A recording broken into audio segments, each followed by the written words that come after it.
lo que va a suceder en el 2016 es muy fácil de decirlo, muy difícil de precisar números, pero básicamente hay que ajustar todo lo que no ajustaste durante los últimos años. O sea, si hay algunas cosas que están claras, al menos a la hora de escuchar a los candidatos, es que todos los candidatos hablan de la posibilidad de un blanqueo de capitales.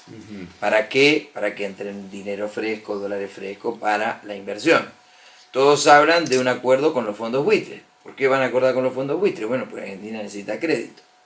Todo el mundo habla de que van a tener que actualizar las tarifas, pero si no actualizan las tarifas, básicamente no tenés luz y gas. Y todos también hablan de baja de impuestos, porque la verdad que la presión tributaria es muy elevada. Y la verdad que todos hablan de alguna actualización del tipo de cambio. Y después que hablan todo eso, dicen no, pero inflación no va a haber. Digo, a ver, si vos actualizás todas esas variables, evidentemente un cambio en la inflación vas a tener. Mi sensación es que todos hablan en compartimentos estancos de todas estas medidas, y yo creo que estas medidas se tienen que tomar hilvanadamente todas juntas y al mismo tiempo. Porque pero si vos... ¿no sería un shock un ajuste muy choqueante? Bueno, lo que pasa es eso es lo que yo le iba a decir. Si usted no toma si usted toma la medida de a una, Ajá. la gente cree que va a tomar la otra. Entonces empieza a cargar precios por expectativa. Entonces para mí lo que deberían hacerse es tomarse todo en un solo momento. Usted en el año 2014 devaluó, pero no ajustó el presupuesto. ¿Y sirvió esa devaluación? No. Usted devaluó, pero no ajustó las tarifas. ¿Sirvió eso? No. Entonces, usted devaluó, pero no consiguió crédito internacional. ¿Sirvió eso? No. Entonces, ¿qué tenemos que hacer? Tenemos que hacer, es la película El Padrino, veo que el tipo se hace el padrino en un solo acto, mata a 5 y se hace el padrino. Esto es lo mismo. Usted tiene que tratar de tomar todas las medidas juntas en el mismo momento. Pues si yo devalúo y subo la tarifa y a la gente no le aumento el salario, estoy perjudicando a la gente. ¿Me explico? Si yo aumento el salario pero no ajusto la tarifa, estoy perjudicando a la empresa que venden servicios públicos. Si yo ajusto el salario y no ajusto el tipo de cambio, estoy afectando al sector de la exportación. Entonces, ¿qué es lo que tenemos que tener? Lo que hasta ahora no tuvimos, un plan ordenado, coordinado. Por ejemplo, una de las cosas que a mí me gustaría que hiciera el gobierno nacional es que le permitan endeudarse a las provincias. Por ejemplo, Córdoba es una provincia con muy bajo nivel de endeudamiento y una alta necesidad de obra pública, por las desgracias naturales que tuvieron, por el estado de ruta. No estoy haciendo juicio de valor del gobernador, digo, en Santa Fe pasa lo mismo, en Buenos Aires, en toda la Argentina pasa lo mismo. O sea, la entrada a Buenos Aires es la misma que hace 15 años atrás.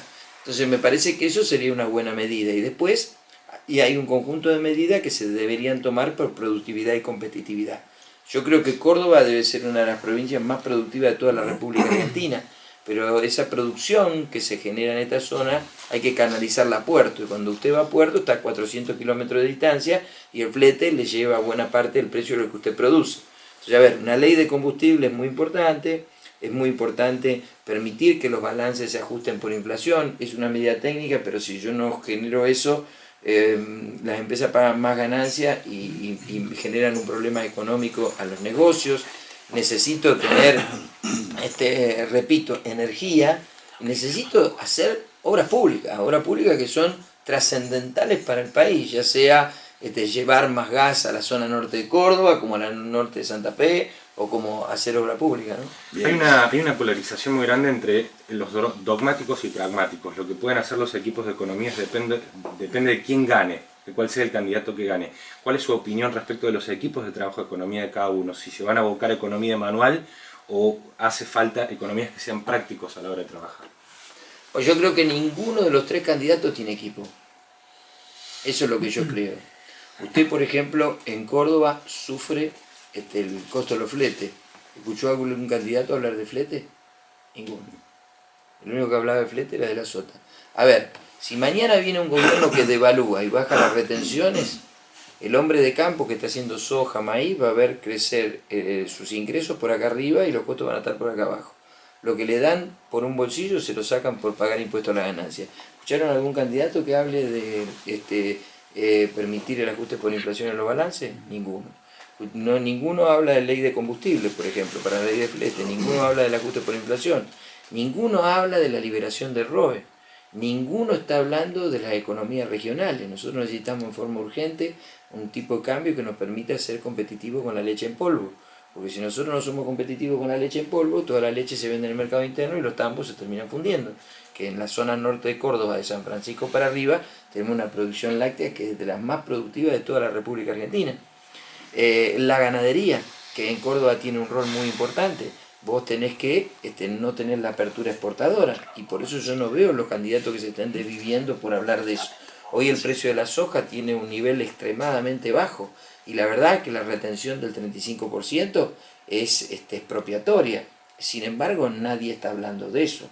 Nadie está hablando de créditos para agregado de valor. Río Cuarto, yo creo que la capital del agregado de valor, con todas digamos, las empresas que están allá transformando con el maíz etanol, y si uno toma la 158, tenés en Hernando, tenés en Villa María, y hoy el etanol sufre una presión impositiva muy grande, mucho más que el etanol que se genera del azúcar. ¿Qué va a suceder en el 2016? Es muy fácil de decirlo, muy difícil de precisar números, pero básicamente hay que ajustar todo lo que no ajustaste durante los últimos años. O sea, si hay algunas cosas que están claras, al menos a la hora de escuchar a los candidatos, es que todos los candidatos hablan de la posibilidad de un blanqueo de capitales. ¿Para qué? Para que entren dinero fresco, dólares frescos para la inversión. Todos hablan de un acuerdo con los fondos buitres. ¿Por qué van a acordar con los fondos buitres? Bueno, porque Argentina necesita crédito. Todo el mundo habla de que van a tener que actualizar las tarifas, porque si no actualizan las tarifas, básicamente no tenés luz y gas. Y todos también hablan de baja de impuestos, porque la verdad que la presión tributaria es muy elevada. Y la verdad que todos hablan de alguna actualización del tipo de cambio. Y después que hablan todo eso, dicen no, pero inflación no va a haber. Digo, a ver, si vos actualizás todas esas variables, evidentemente un cambio en la inflación vas a tener. Mi sensación es que todos hablan en compartimentos estancos de todas estas medidas, y yo creo que estas medidas se tienen que tomar hilvanadamente todas juntas y al mismo tiempo. Porque si usted toma la medida de a una, la gente cree que va a tomar la otra, entonces empieza a cargar precios por expectativa. Entonces para mí lo que deberían hacerse es tomarse todo en un solo momento. Usted en el año 2014 devaluó, pero no ajustó el presupuesto. ¿Y sirvió esa devaluación? No. Usted devaluó, pero no ajustó las tarifas. ¿Sirvió eso? No. Entonces, usted devaluó, pero no consiguió crédito internacional. ¿Sirvió eso? No. Entonces, ¿qué tenemos que hacer? Tenemos que hacer, es la película El Padrino, veo que el tipo se hace el padrino en un solo acto, mata a 5 y se hace el padrino. Esto es lo mismo. Usted tiene que tratar de tomar todas las medidas juntas en el mismo momento. Pues si yo devalúo y subo la tarifa y a la gente no le aumento el salario, estoy perjudicando a la gente. ¿Me explico? Si yo aumento el salario pero no ajusto la tarifa, estoy perjudicando a la empresa que venden servicios públicos. Si yo ajusto el salario y no ajusto el tipo de cambio, estoy afectando al sector de la exportación. Entonces, ¿qué es lo que tenemos que tener? Lo que hasta ahora no tuvimos, un plan ordenado, coordinado. Por ejemplo, una de las cosas que a mí me gustaría que hiciera el gobierno nacional es que le permitan endeudarse a las provincias. Por ejemplo, Córdoba es una provincia con muy bajo nivel de endeudamiento y una alta necesidad de obra pública, por las desgracias naturales que tuvieron, por el estado de ruta. No estoy haciendo juicio de valor del gobernador, digo, en Santa Fe pasa lo mismo, en Buenos Aires, en toda la Argentina pasa lo mismo. O sea, la entrada a Buenos Aires es la misma que hace 15 años atrás. Entonces me parece que eso sería una buena medida. Y después, hay un conjunto de medidas que se deberían tomar por productividad y competitividad. Yo creo que Córdoba debe ser una de las provincias más productivas de toda la República Argentina, pero esa producción que se genera en esta zona hay que canalizarla a puerto, y cuando usted va a puerto está a 400 kilómetros de distancia y el flete le lleva buena parte del precio de lo que usted produce. Entonces, a ver, una ley de combustible es muy importante permitir que los balances se ajusten por inflación, es una medida técnica, pero si yo no genero eso, las empresas pagan más ganancias y generan un problema económico a los negocios. Necesito tener, repito, energía, necesito hacer obras públicas que son trascendentales para el país, ya sea llevar más gas a la zona norte de Córdoba, como a la norte de Santa Fe, o como hacer obra pública, ¿no? Hay una polarización muy grande entre los dogmáticos y pragmáticos. Lo que pueden hacer los equipos de economías depende de quién gane, de cuál sea el candidato que gane. ¿Cuál es su opinión respecto de los equipos de trabajo de economía de cada uno? Si se van a abocar a economía manual o hace falta economías que sean prácticos a la hora de trabajar. Pues yo creo que ninguno de los tres candidatos tiene equipo. Eso es lo que yo creo. Usted, por ejemplo, en Córdoba sufre el costo de los fletes. ¿Escuchó algún candidato hablar de flete? Ninguno.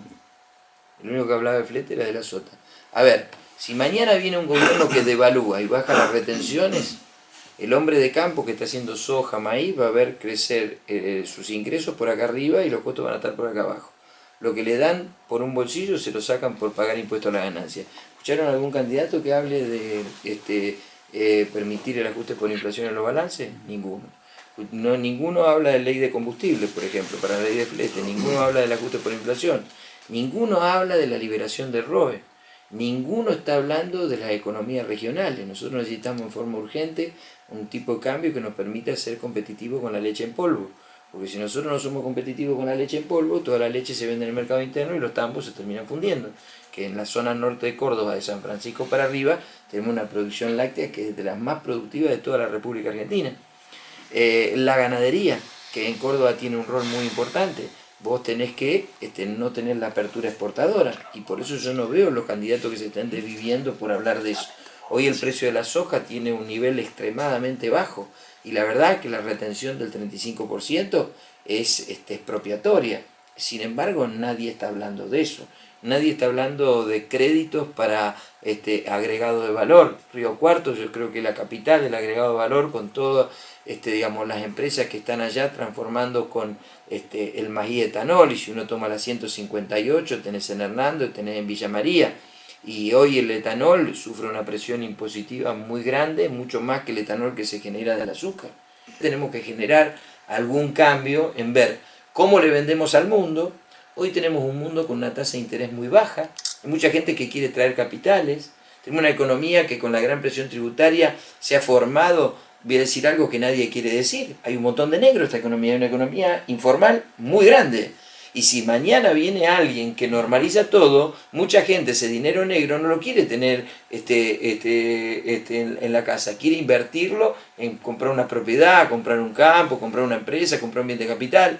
Entonces, si viene alguien que da confianza, que permite, digamos, ser atractivo para que vuelvan capitales, invierte para bajar impuestos y no baja gasto, me parece que la Argentina tiene un futuro espectacular. Ahora, si seguimos discutiendo la nada misma, o no diciendo nada porque a lo mejor puedo perder 2 votos, y es muy difícil presagiar el futuro, ¿no? Salvador, para don José y doña Rosa, ¿cuál es el activo de seguridad en este momento? Mira, la mejor inversión es la que a vos te deja dormir tranquilo. Hay gente que le deja dormir tranquilo el dólar, hay gente que deja dormir tranquilo comprar una propiedad, hay gente que duerme tranquilo, digamos, comprando mercadería y teniendo mercadería en la calle, hay otra gente que duerme tranquilo comprando un bono del Estado. Yo a través de mi página siempre recomiendo comprar bonos del Estado, porque vos financiás al Estado Nacional, no pagás bienes personales ni ganancias y te pagan una tasa del 10% anual en dólares. O sea, mejor negocio que ese no hay. Te quedas en tu casa tomando mate y te pagan todo eso. Ahora, bueno, hay gente que dice, yo con eso me siento intranquilo. Entonces, ¿qué le decimos nosotros? Bueno, mirá, el bien final que, digamos, nosotros nos parece lo mejor es la escritura. O sea, comprate una propiedad, comprate un departamentito chico, un terreno, un local comercial. Ahora la gente que te dice, ¿cómo hago yo para llegar al local comercial? Bueno, el dólar muchas veces es el instrumento de ahorro que te tiene que servir para llegar a ese activo. O sea, yo ahorro en dólares y mañana me compro una propiedad.